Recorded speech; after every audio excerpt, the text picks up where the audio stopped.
So for a couple of you that are newer to this call, I just want to remind that this is a mastermind.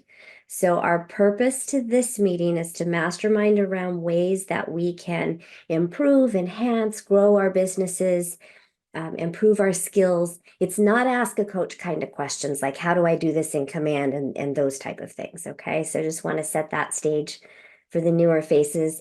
And there's plenty of time to get help for those things. Plenty of avenues. All righty.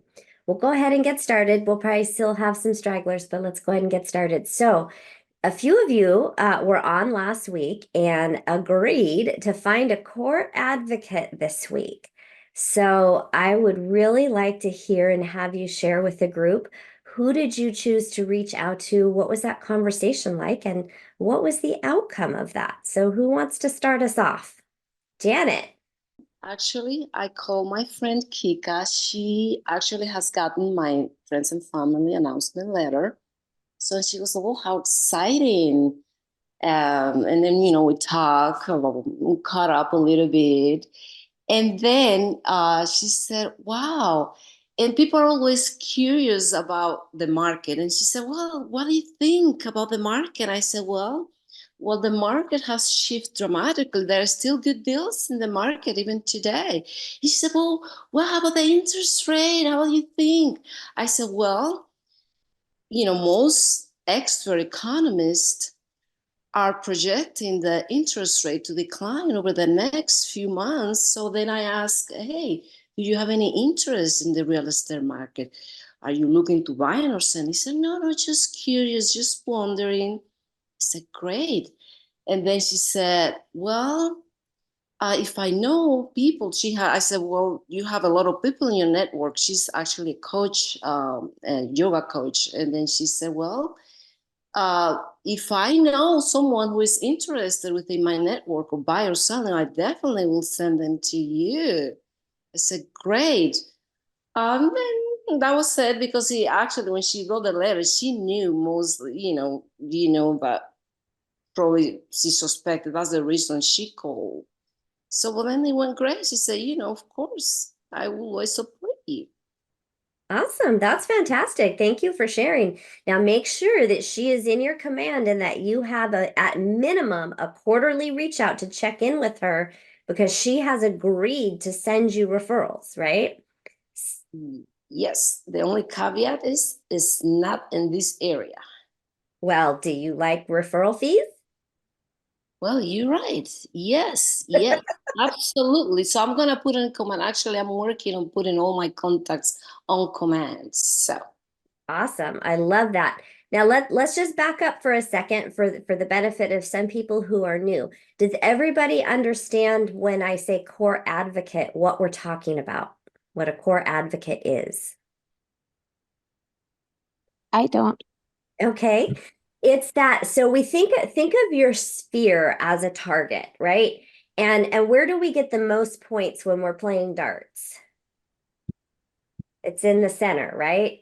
And so the center of our sphere of influence, which by definition is everyone we know who knows who we are, not just our close friends and family, right?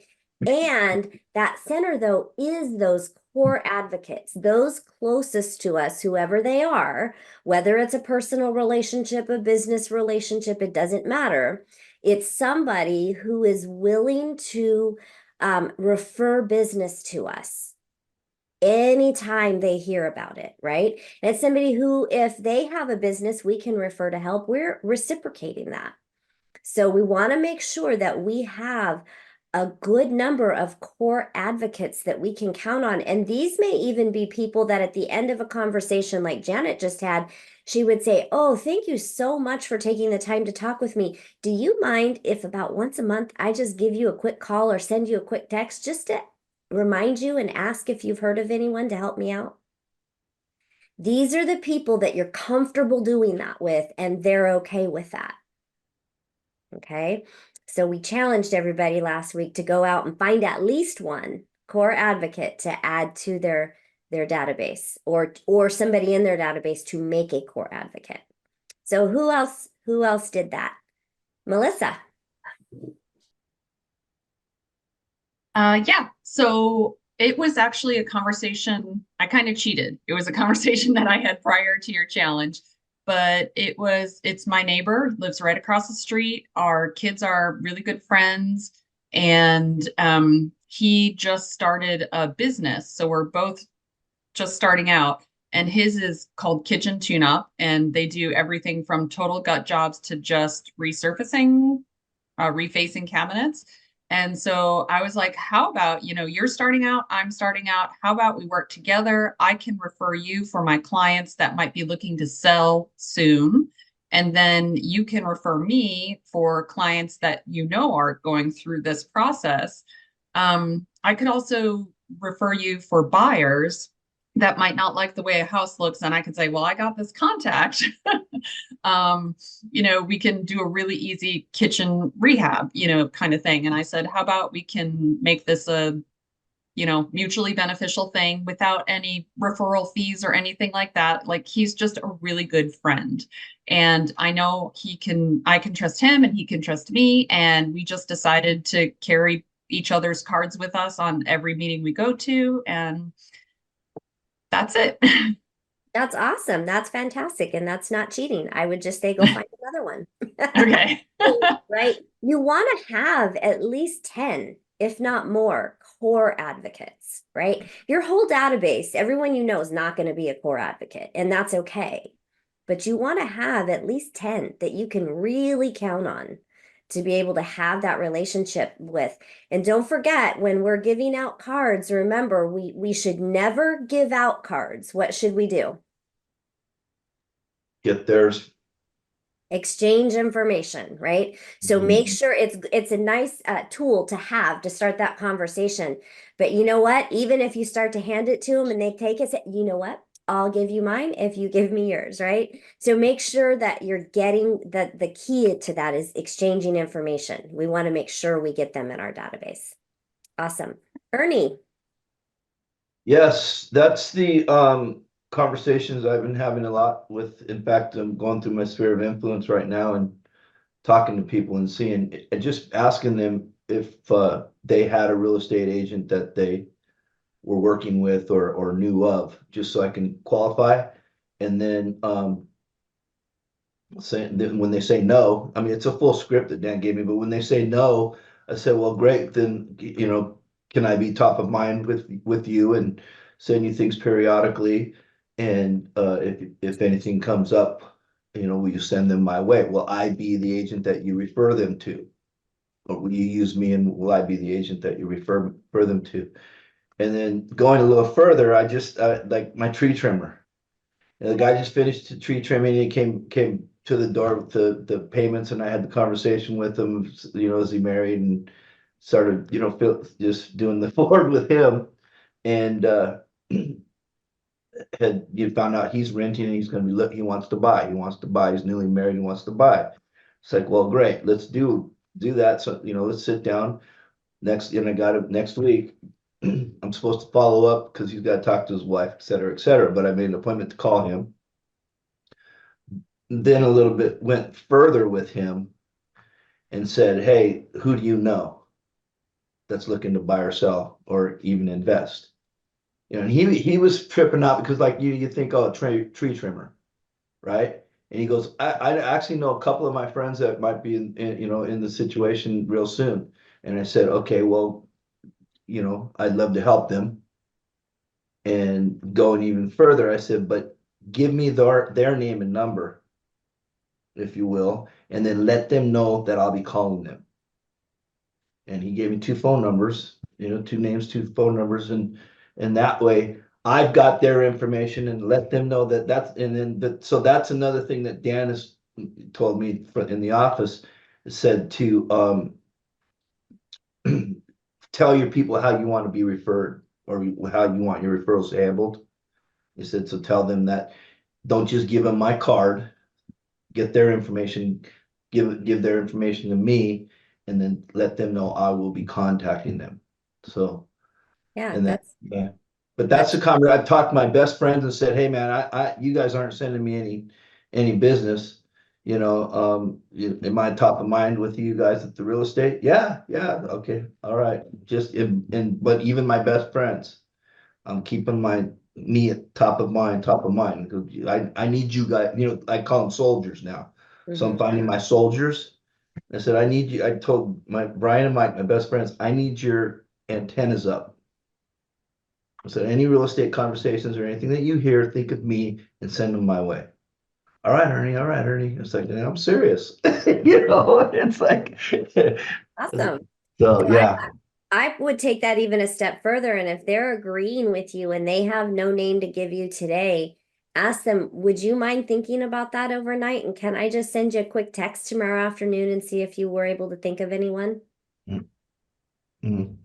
So if they're truly, because remember, it's not about bugging somebody, but it's really about identifying who are your true core advocates.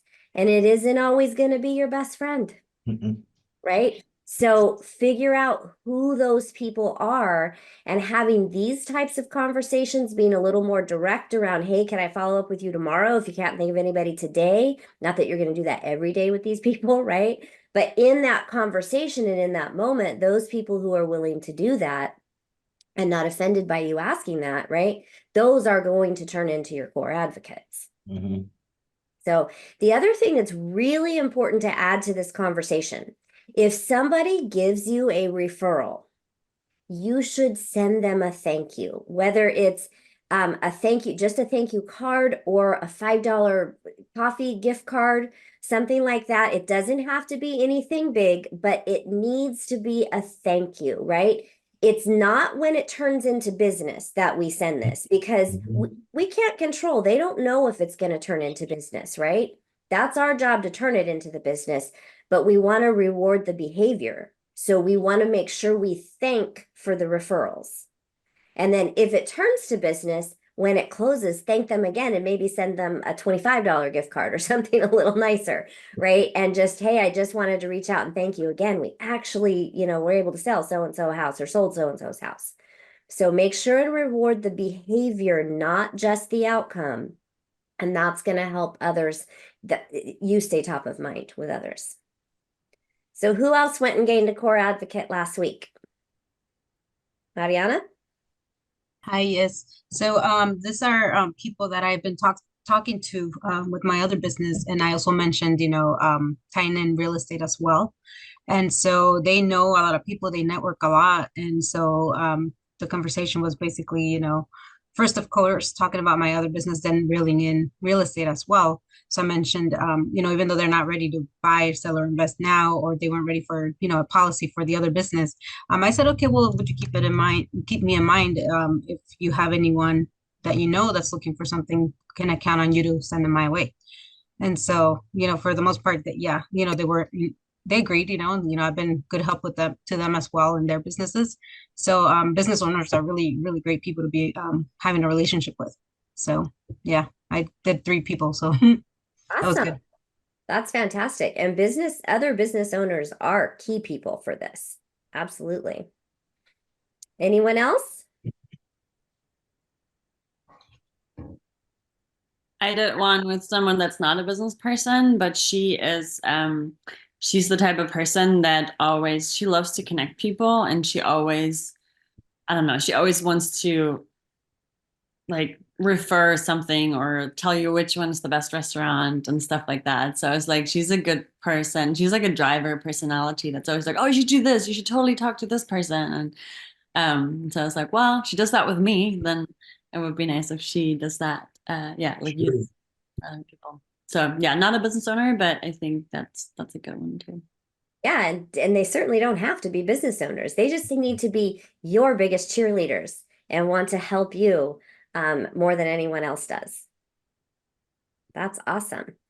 Good job. Everyone did good. I love you guys took the challenge and you went out and you found some people. Now the key is find some more, right?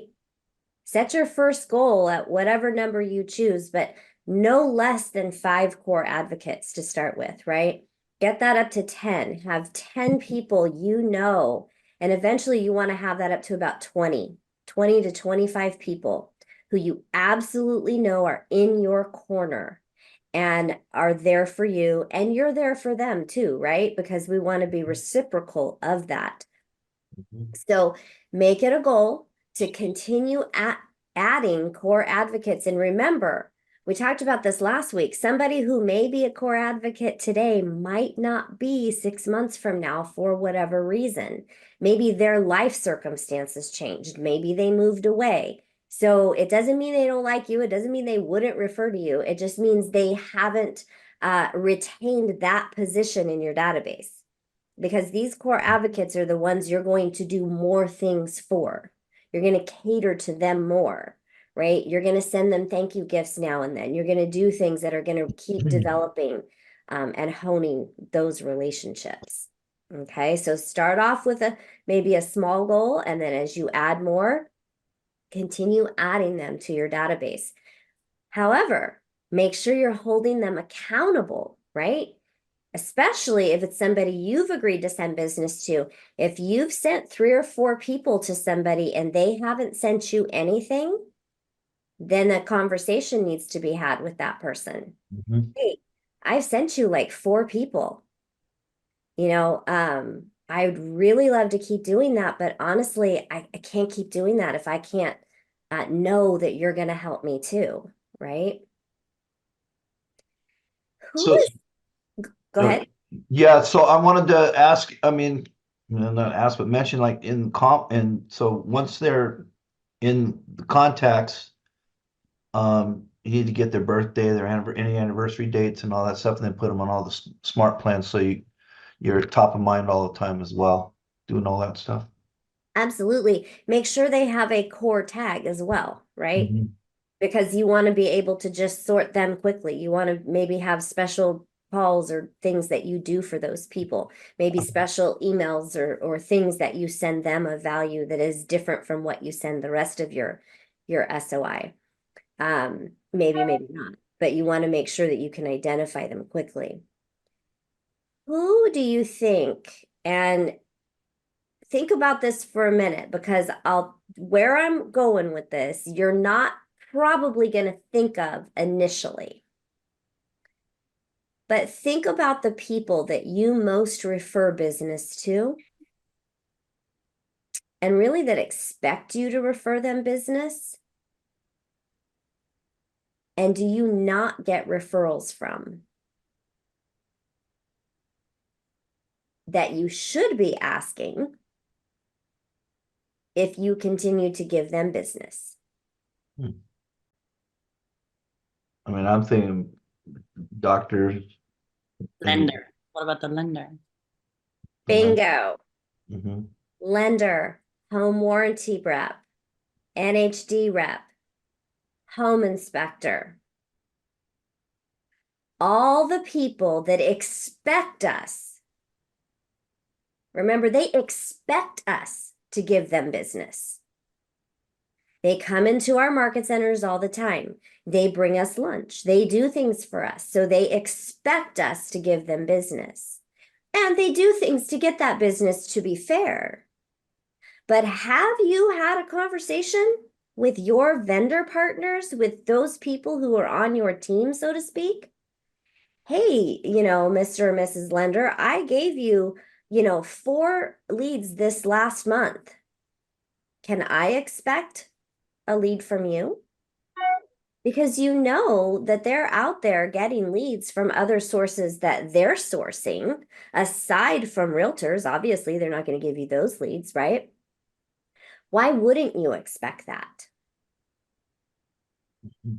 Yeah, I actually got my first lead from a lender that I had referred some business to, but I know that he has someone, like, I don't know, it's like a close friend of his that's an agent, that where I was like, oh yeah, he's always going to give that person his referrals. But he finally gave me a referral earlier this week for someone that's pre-approved, and I was like, okay, because I was almost going to slow down, like, I don't know, like reconsider giving him, all the business or not. Yeah, And it's as if he felt it. that's But fantastic. I should have asked, I mean, I should have totally, instead of just not referring him people anymore, I should have totally just asked him about it. Because yeah, apparently, even though his good friend is an agent, he gave me some business. Yeah, and that's the thing. We don't ever want to take away without having conversations. That's a really good point there, Val. But the key is the reason I brought that up, and I saw your hand, Sebastian, I'll come back to you. The reason I brought that up is because these are people who we're told, oh, reach out to them, reach out to them. They're helping us. They're our, our preferred vendors, and they are. And they do things to earn that to be our preferred vendor, right? They do help us in many ways. So what you're not realistically going to expect is that if you give a lender 4 deals and they don't give you one, that, oh, I'm not going to use them anymore, right? But if you're using a lender almost exclusively, and in a year's time, you've given them 10, 12, 15 referrals, pieces of business, they should be giving you 1 or 2 good referrals, right? They do have a lot of people to work with and a lot of agents. So we're not going to expect 1 for 1 or 1 for 2 or 3, right? But we should expect something if they're our definite preferred partner and we're giving them that business. The same of your escrow officers, your title reps, your NHD people, whoever you're working with. These are people, again, we're not going to expect 1 for 1. But through the year, are we getting at least 1 from these people? Think about that. If you hold every vendor partner accountable to one good referral per year, how much more business would you do? How many vendor partners do we regularly work with? Lender? Who else? Home Warranty. warranty. Yeah, and I gave my home warranty person a lot of business this year. But like, how would you approach that? Would you just say, hey, like, because like home warranty, yeah, they always come to the market centers and they do their pitch. Mhm. Now she's gotten, I mean, so far she's gotten all my buyer clients, and it's been mostly buyers. So I would have a conversation with her. I would just say, I would offer to take her to coffee, right? Because they're always doing things for other people, right? Hey, you know what? I wanted to meet with you. Can we meet, wherever for coffee? I wanted to chat with you for a little bit and just be really forthcoming. Of course, be kind about it. I realized last year I referred every one of my buyers to you for home warranty, and they purchased their home warranty through you. And I'm working really hard to build my business and relationship with our vendor partners, and I want to continue doing that. However, can I count on you for at least 1 really good referral that could lead to business this year? Because I feel like if I'm giving you all of my buyers, it's fair of me to ask for at least 1. so that would be like just her personal sphere and Mhm. 'cause- Yeah, or she can be out and about places, right? Hearing of things. Obviously, if it's in another real estate office or something like that, that's not going to happen. But they have spheres. They know people. Trust me, they refer people to someone, Yeah. right? everyone knows they work around real estate. So yeah, totally. Yeah, but they work with so many people. If you're not intentional about asking for these referrals from these people, they're going to give it to somebody who is intentional or to the next person they happen to walk in front of because no one's being intentional, right? So it's about being intentional with that. Not saying, hey, if you don't give me a referral, I'm not going to ever use you again. But, I really want to continue our relationship. And I do think it's fair. If I plan to give you all of my buyers this year, I'm writing you in every RPA, right? All I ask is, can you think of me and refer 1 person to me this year? Because when we think about lender, title, escrow, home warranty, NHD, home inspector, I mean, that's the obvious, right? But then think of pest inspectors, Contractors. roof inspectors, pool inspectors, tree trimmers. Who do you work with all the time? Who do you give the most of your business to? Whether it's 5 or 10, who do you use in almost every transaction? Those are the ones you want to reach out to. Say it's 5. Say your goal this year is to do 12 transactions, 1 a month. I know some of you, that's it. Some of you, it's much more. We're just using numbers for sake of argument. So if your goal is to do 12 transactions this year and you have a business plan to do those 12, what would happen if you had 5 intentional conversations that wasn't one and done, right? If a quarter goes by and you should be reaching out with them every quarter too. They should be part of your vendor partner core advocates. That'd be 5 more deals a year. So instead of 12, you'll do 17. Anybody be upset about 5 extra deals a year? I don't think so. Sebastian, did you have something you wanted to add earlier? Yeah, I was just gonna mention that I've been keeping up with the lender for a while now, monthly, and she recently referred someone to me for the first time as well, and it was a really good lead. They're actually a person that wants to list their house and buy another one, so it's 2 transactions in one. Fantastic. Thank you for sharing because that Yeah, proves it happens. But we have to follow up, right? yeah, just like any other client. You're helping these people on a regular basis. Right? So if you're new and you haven't had business yet, don't think this doesn't apply to you. Maybe you're not going to have that conversation out of the gate. And this is something that you need to have in your business plan for later in the year. Once you close your first deal, once you write them into your first RPA, right? Prove that you're doing it, then ask them.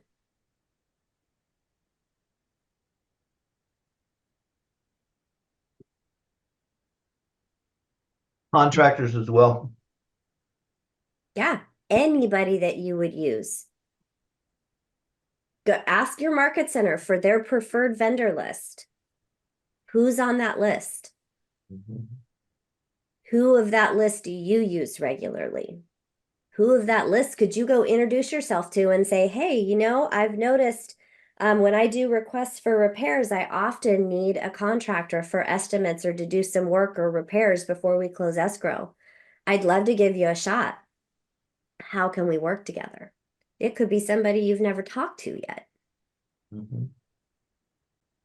Any other thoughts? Oh, Sebastian? I wanted to ask, is there such a thing as having too many vendors to work with? Well, no, not necessarily. And I really think that you should find your core people, right? You should have the ones that you are referring to on a regular basis. And I encourage each and every one of you to build relationships with the preferred lenders in your market center where at all possible. Because these lenders that are there as preferred lenders, they're in your corner. They're going to do extra for you. They're not going to do extra for realtor, for, Joe Schmo realtor at ABC Realty because they're not their preferred lender, but they're going to go out of their way for you. They still have to prove themselves to you, right? Give them that opportunity and ask them questions. Don't take anything at face value. Ask them how you can best work together. What do you need from me? This is what I need from you, right? So have that be your first choice, but there should always be a second one, right? Because not everybody jives with everybody. When your buyers bring you an already pre-approval letter from a lender, cross-qualify them with your preferred lender in the market center. Oftentimes, they can get a better rate for them. And I know some of your market centers have lenders that can do way more than the average lender. So just kind of going down this road a little bit, is everyone familiar with the different types of lenders that are out there and that they are not all one size fits all? They are not all equal. Michelle? Hi, sorry, I had to unmute myself. I have a question about what you're talking about with lenders and cross-qualifying. Do they go through the entire process as a buyer to have to go through the whole submission of tax documents and everything to a second lender? Because I see that quite often on the MLS where it'll say you must cross-qualify first before you submit an offer. Is that going through that whole process again? Well, to be pre-approved, yes. It depends if they want them pre-approved or just pre-qualified. Because the different, pre-qualifying is giving all of the information. And if based on this information, if all is true, you will qualify. Mhm. Pre-approval is giving them all of the information and the supporting documents and running the credit. And now we know this is true, so you do qualify. Okay. So that would depend on if they want pre-qualification or pre-approval. So that would depend on each scenario, how they would want that to happen. Check with your lenders, but typically, if credit is run from two different lenders in the same short period of time, it does not harm their credit any additionally. So it doesn't harm that to happen. And if they've got all the documents to submit to one, they should be able to easily submit them to a second one. It's not like they're having to find them again, right? But here, you always want to cross qualify if they don't come through your preferred lender, because you want to make sure they truly qualify, right? We can trust our preferred lenders to make sure they're qualified. When they come from Rocket Mortgage, this online mortgage place, this bank, that credit union, you don't know those people, right? You don't know how they're pre-approving, pre-qualifying, what terms they're getting. And the difference, there's big differences in lenders, okay? We have credit unions and we have banks. And some people will say, oh, I want to use my bank. I have my whole portfolio at this bank, right? Well, the banks literally live in a box when it comes to lending. They can't go outside of that box. So Yep. they may not have the best rate. They may not have the best program, the best terms for a buyer. So banks are not the best place to get a buyer pre-qualified for, especially if they don't have the best credit or situation, right? Then you have your mortgage lenders who are general lenders, and they have a much bigger box and they have a lot more programs and they can do a lot more things. And then you have your lenders who are part of brokers who can do even more. Their box is really big. And they can do a lot of things. And most of the preferred lenders in most of your market centers do work this way. And that's why you want to use them. Because if you're getting somebody pre-qualified with one of the big name banks, one little thing goes wrong in the process and your deal's dead. And now you have to restart it with somebody else to keep it alive. So, not saying that your buyer can't use them, but you need to be aware of who to use for when, right?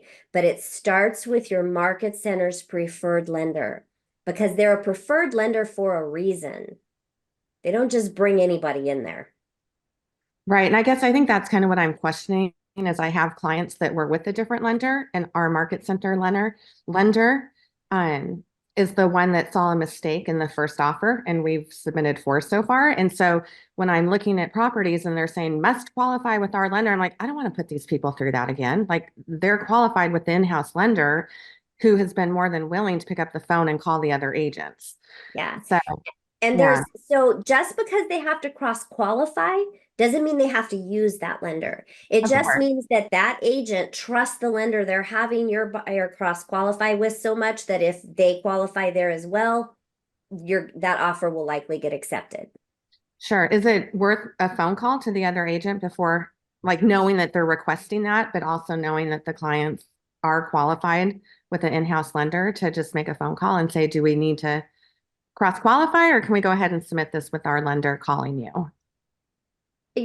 You can always make the phone call. Mm-hmm. Yeah, you can always make the phone call. Sometimes if you can make the phone call and let them know who the lender is, and they'll be okay with that. Part of the reason that list agents want cross qualifications is because way too many people are getting their pre-qualifications online. Right. Right. No, I get that. Yeah. And when you so like, for instance, you live in an area where that's more common. Those of you in the LA, Orange County areas, it's common for buyers to randomly use internet lenders or these lenders that nobody's ever heard of. And in your areas, it isn't as common for it to be a big deal that you use a local lender. I live in an area where if we don't use a local lender, we won't get our offer accepted, period. Hmm. So it really, who we use as a lender matters. It matters hugely. And Mariana, if I can put you on the spot for a second, Mariana is not only an agent in our program and in the market center, but she also is director of agent services in her market center. And so I'm sure that you can attest to the fact that we don't just let anybody in the market center. Absolutely. We want to make sure we are working with the best of the best that we can come across that we know of, because when we provide a service us as real estate agents, it's also a reflection of the market center as well. So we know we do have standards, and not just anyone can come into our office and give their information, right? So, and that goes all for title, for home inspections, for everything. We definitely try to keep a small amount of, affiliates associated with us. We do have an extension. However, the ones that are really, associated within the office, the ones that are taking initiative to be present, to provide value, all of that. It's also, it's huge for our market center because we are a representation to you as well as an agent. So it's very important who you're in business with. It matters. Absolutely. And I thank you for confirming that. And that said, let me say, it's not to say somebody hasn't got it wrong once in a while, or a preferred vendor actually turned out to be, we don't prefer you anymore, right? And so we no longer tell you they're a preferred vendor, because if we find out that they're not doing business to our standards, we will remove them and replace them. So that's why, please, you guys, start with your market center's preferred vendors. That's where you're going to get the best, not just asking any agent who they use, particularly when it comes to lending. Okay, because there's so many lenders out there that don't even know what they're doing. Mm-hmm. Ernie? Yeah, so I just real quick story. I had a buyer, and he's been working with this dude from Wells Fargo for the longest time and locked in with them and pre-qualified, and those are the papers that he gave me, and I was like, okay, cool. And then I said, you might want to take a look at our vendor or our loan guy here, because he could possibly find you a better rate. And this was when the rates were really, really good, like a year ago.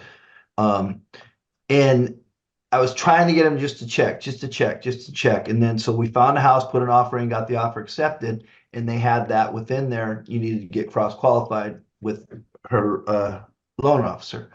So I said, hey, it was like 8:30 at night when we said this. I said, just give her a call right now. She doesn't answer, I'll tell the agent, hey, you called, and then we'll be done with it. Well, she answered. They went through it and all that stuff and found a better rate. And I had been driving with, hey, go to this broker and just see what he can do. Just go check, and he wouldn't do it, because I've been talking to this guy for a year and a half, and I'm locked in with him. He's a cool dude. So long story short, he gets off the phone with the lender, calls me back and goes, dude, because I should have listened to you in the first place, man. I'm getting this rate and this and that. And then she said, if the appraisal doesn't come through, we'll just drop it and I'll get even a better, and it made me look better.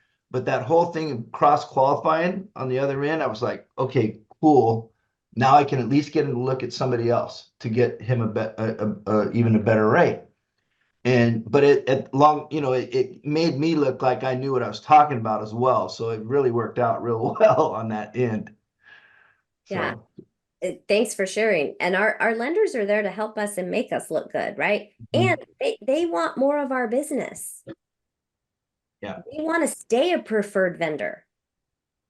Well, they close quicker too because they're there. And then also the guys in our office will, when you're putting in an offer, will call the agent that's listing and substantiate your offer and say, hey, this is a good loan. We can get it closed quickly.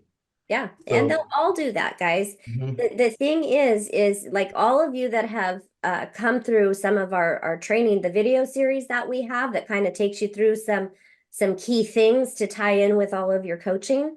Part of what we have you do is reach out to your preferred lender and escrow company, because it's that important. Otherwise, we wouldn't put it in there, right? It's so important because who we refer our clients to reflects on us. Okay, any other questions, thoughts, comments around this before we move on? Really great conversation. So does anybody have, we kind of just started out of the gate today, so let's back up. And does anybody have anything specific? Has this conversation brought up anything that you want to mastermind around that can help you move your business forward? I have a question. Okay. So I have my sister that lives up in the Bay Area, and she's a property manager at a manufactured home, and she's always talking to me about how the realtor they use is just horrible at her job and mistreats possible clients. What can I do? Like, am I allowed to like post something on my Instagram account, letting people know that I know of homes that are available for sale or mobile homes that are available for sale in the Bay Area, to reach out to me, and then just get in contact with some of my friends that are agents up there to represent them? Yeah, absolutely. There's nothing wrong with you doing that. Um, just make sure if you're posting actual listings that you give credit to the list agent. And have if it's the mobile home park, and you said did you say your sister manages that? Yeah, my sister manages it. Yeah, I'm sure that you could have a conversation with her and she'd love for you to help that way. But if your social media is reaching to that area and this area, people who may want to move there, absolutely. If anything, that's just a great way to bring attention to you as a realtor and wanting to add value. And then get referral fees, because it doesn't matter, right? It's great to get names and refer them and let somebody else take care of them and collect that referral fee while we work on the people here.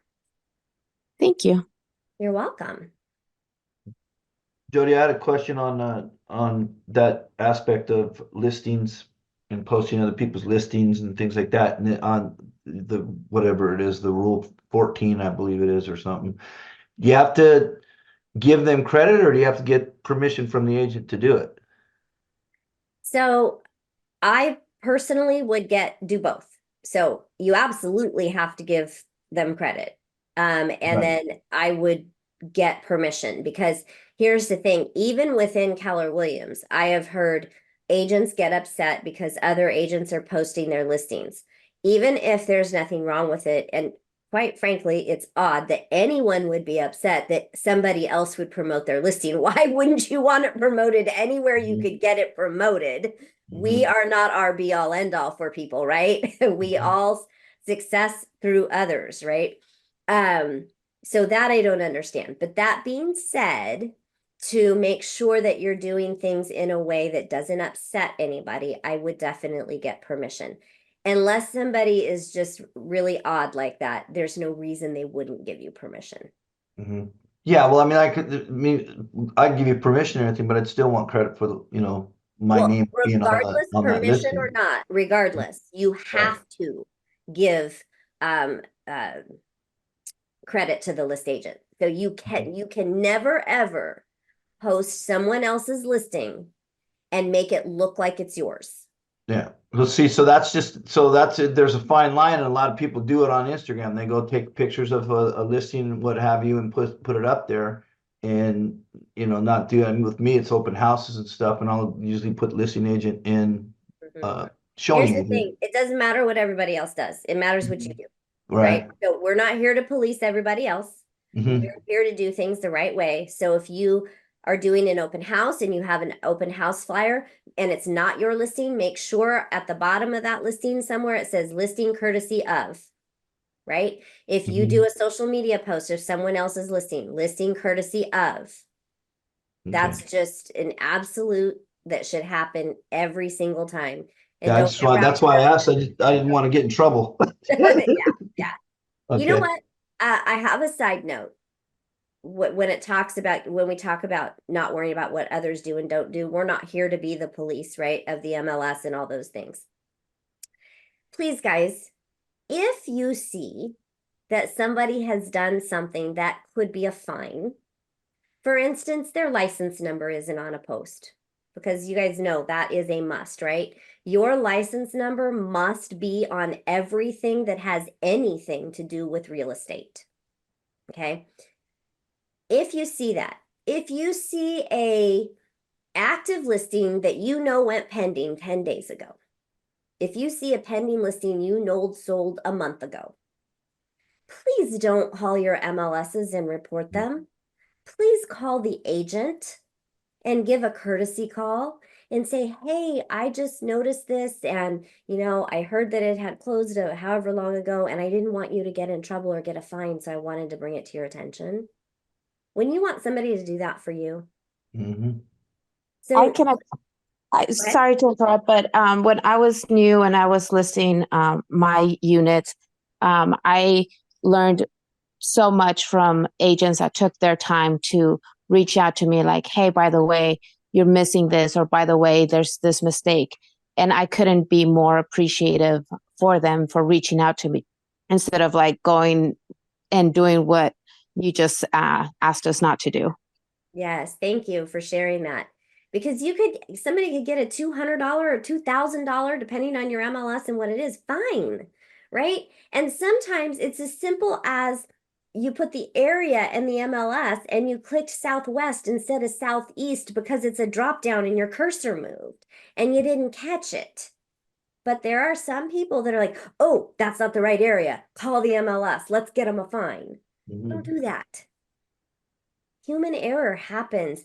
I can't tell you how many times, I forgot to mark a listing pending or sold within however long. My TC has to remind me, right? So it happens. We're human. Be kind. Okay. I have a question, Jodi, really fast on what we're talking about right now. Because I'm sitting there scrolling down my Facebook going, have I made that mistake with names and courtesy of? But I do know, like when I was traveling and I went out of state and was looking at new homes, and I just kind of did a little preview of the area. And I certainly didn't write courtesy of, Horton, DR Horton development or anything.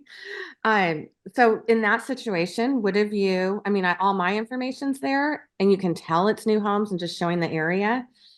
Would you say courtesy or new home builder, blah, blah, blah, when you're doing that?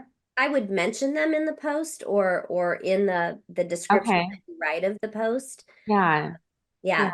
Okay. Yeah, no, I think it's a good conversation, something to be aware of. And then also with open houses, I know I've done open houses before and have done a video walkthrough without like, come on by, blah, blah, blah, without mentioning courtesy of so-and-so. Mhm. So another good warning there, just to throw that in there. Yeah, definitely. And something like that, when you actually post it, then put in the comments, listing courtesy. Yeah. Yeah. I mean, anything from the MLS that I'm doing, I always will say courtesy of da da da da. But just that innocent, not knowing ones, I'm like, oh boy. And So, reminders are okay, but that's too. I'm glad that you asked those questions, and that's why I wanted to bring that up, because sometimes people just don't realize, Yeah. or we accidentally made a mistake. Have you ever hit post really fast on something and you didn't even ever realize till someone brought it to your attention, if it ever even got brought to your attention, that you didn't put your license number on something that should have? Part of the reason when you do some of the assignments that we give you so that we can look at that is because we're looking for things like that. When you created the open house flyer and submitted it, did you put a license number on it? So we can catch things like that early on in the beginning to help train you to do that. Because every group coaching or every PC mastermind, we're not going to sit here and say, oh, by the way, all those that are new, don't forget to put your license number on everything, right? Right. And your MLS trainings will do that as well. But there's reasons that we do things. So on Facebook, if you're posting, are you okay with it being in your main page? Because I say real estate agent, DR number, blah blah blah blah blah in my profile, or not my profile, but on the main page. And then if I post underneath that, I'm good, right?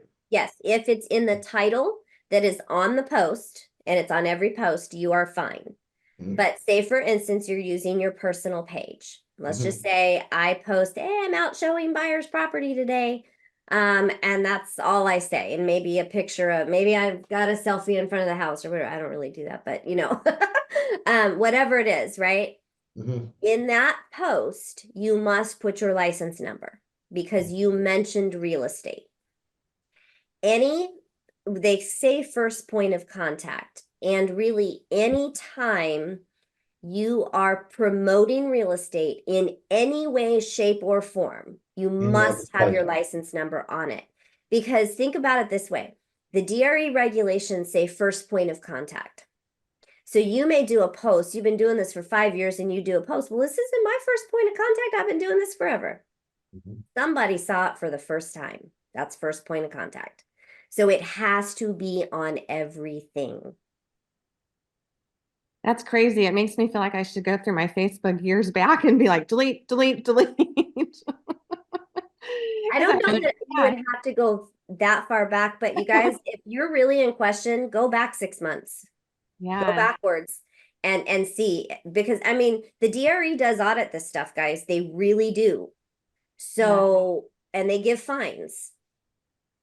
Oh, yeah. So make sure if you have anything, go back a ways. You don't have to go back forever. I don't think when they do audits, they're scrolling forever and ever, right? But I would say, you know, go back 3, 4, 6 months and make sure your license number is on everything. Just do a quick little edit or take it down or whatever you want to do. I personally would edit and add it in there because then let's say the DRE ever went back farther than you did. Now, what I'm about to say is not a guarantee of not getting a fine, okay? However, you could say, I was unaware, I became aware, I went back 6 months to make sure, and they can go back and see that every post in those 6 months had it. And I didn't think I had to go back any further. Who's going to really go 6 months back? You know, I don't know. I'm not saying that's right or wrong or giving you a time frame you should do that with, but you get what I'm saying? Yes, absolutely. Yeah. I feel like last September I threw a post out there with no information of Keller Williams, but take a guess how much this 1-bedroom house is in La Conchita. You know, like it was obnoxious. It was 600 square feet and they're asking God knows how much, but it drew a lot of attention. And so I'm looking at it right now going, ooh, I need to edit that or delete it, one or the other. Anyway, we Just can put your license number in there and you'll be fine. Thank you. Thank you. And Jody, we should be including our brokerage name too, right? You know, that is something that I have heard twice now this week. So I don't know if that's an update to the DRE. It used to be, let me make this clear. My last understanding was if you are a solo agent, your license number has to be on it. If you're a team or on a team, your license or the team's license number and the brokerage license number. However, I've seen 2 things come from market centers this week that say both yours and the brokerages. So I need to confirm that. But to be safe, yours has to be on and we will confirm the other. So check with your individual market centers. Okay. Yeah, I was wondering because I know with Jordan being our MCA, he usually, you know, for compliance just wants to make sure we have our DRE number and usually the market center either logo or the market center name. So when I do post, I'll do my name, my phone number, my DRE number, and then I'll put Keller Williams Spectrum Properties just to include the market center, you know. Yeah, I think maybe that's it's just for safety. yeah, that's what I was told that it's either the broker license number or the logo. Yeah, you have to put the brokerage name, not just Keller Williams DBA. So whichever it is, right? Spectrum properties. Yeah. So Val, in your case, it's Keller Williams, West Ventura County. Some of you are Keller Williams. It could be Lake Forest. It could be Spectrum because your market centers have several DBAs depending on whatever it is, but whatever your mainly known for, the main DBA your market center uses. I do know though, without question, no matter who we are, your license number must be on it. Mhm. Mhm.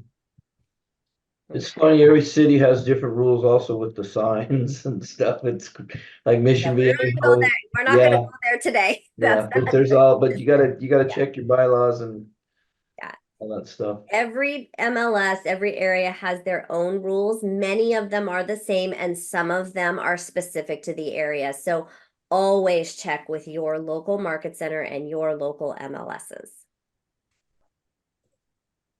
And do what they say.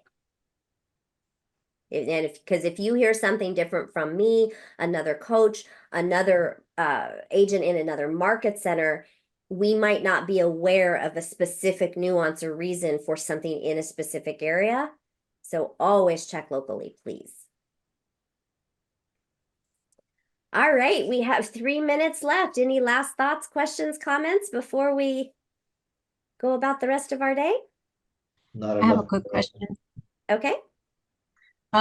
Is this mastermind open to everyone in the market center, or is just PC agents? This is PC only. Okay. Yeah, I had a couple agents asking. From time to time, if you have an agent that's thinking about wanting to join productivity coaching and wants to see what it's about, reach out to me. I don't mind if we have a visitor once in a while, a one-time thing. Sometimes if I come in person to a market center, then I will open it up to the market center for that day to come into the room in person. But typically this is a productivity coaching only. Good question, though. But reach out if somebody wants to get a taste to see if they're thinking about joining coaching. We'll be happy to accommodate that. Okay. All right, everybody. We'll have a great rest of your day, and we'll see you next week. Thank you. Thanks, Jodi. Thank Bye-bye. you.